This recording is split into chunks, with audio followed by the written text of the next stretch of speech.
Hi everyone, welcome to the video lecture series of Theory of Automata and Formal Languages.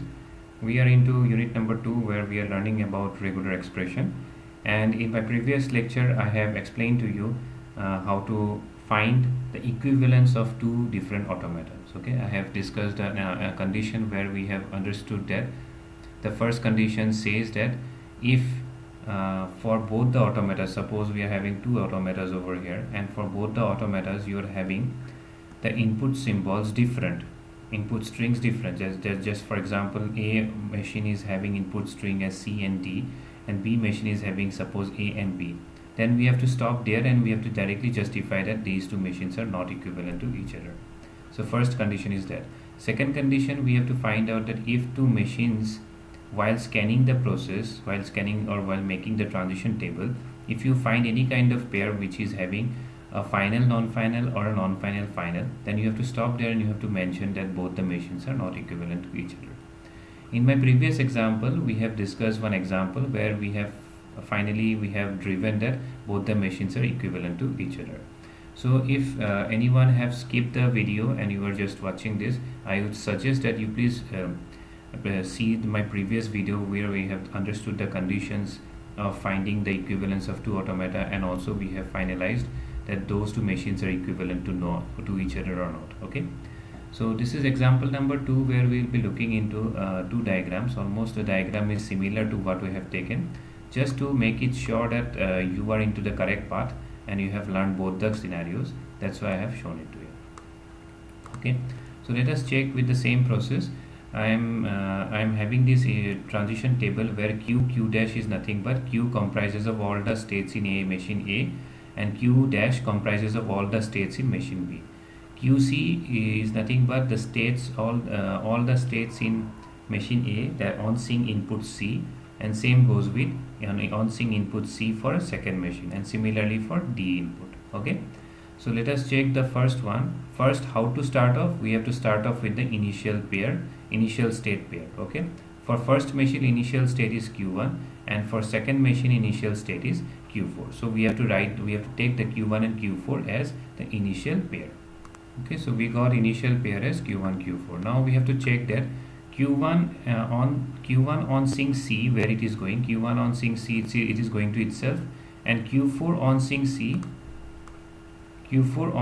it is going to itself only. Correct? So that means the final state will be what? Final pair will be what? q1 and q4 on sync C, where it is going to q1 and q4 only.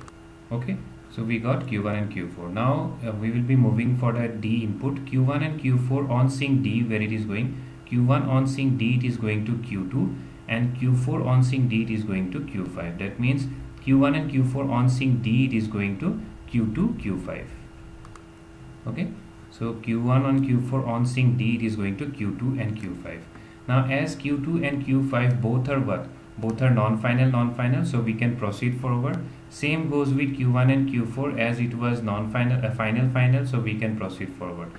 Now we have to, in the next row, we have to find out the new new pair which we have derived from this particular scanning.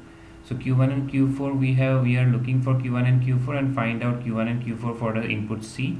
For D we got a new pair, it is q2 and q5. So what we have to do is that we have to bring this q2 and q5 in the next column, next row. Okay, so q2 q5 I have brought. Now I have to check for q2 and q5. Okay, q2 on sync C, where it is going, on sync C it is going to q3.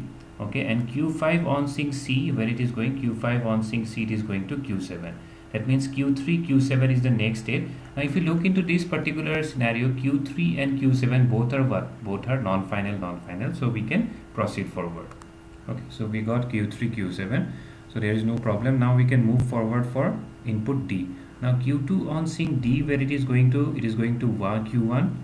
Okay, and q5 on sync D, where it is going to q6. Okay, now we got a problem. Okay, that means we got what? q1 q6 we have got. Okay, that means we got this scenario. Now looking into this particular point, if I say this is what? This is a pair which is having final non-final. So can we allow final non-final to be processed? No, we cannot process final non-final pair. We have to stop here. We have to stop here. And finally, after stopping here, we can directly justify that we no need to move forward. We directly justify that these two machines are not equivalent to each other. These two machines are not equivalent to each other. So this is how you need to find out how two machines or how two automatas are equivalent to each other or not. So in my previous example, we got an example where we are able to find out the entire transition table where we didn't got a pair which is a final non-final or non-final final. But in this example, we got a pair which is a final non-final, and we cannot allow that. That means that these two machines are not equivalent to each other.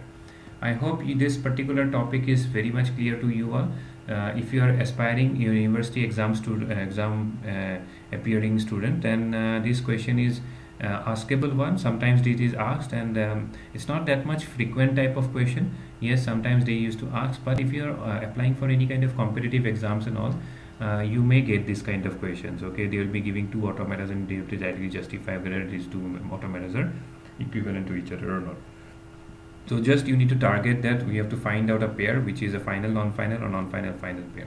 Okay, if you find such, then you have to stop there and you have to say that both the machines are not equivalent to each other.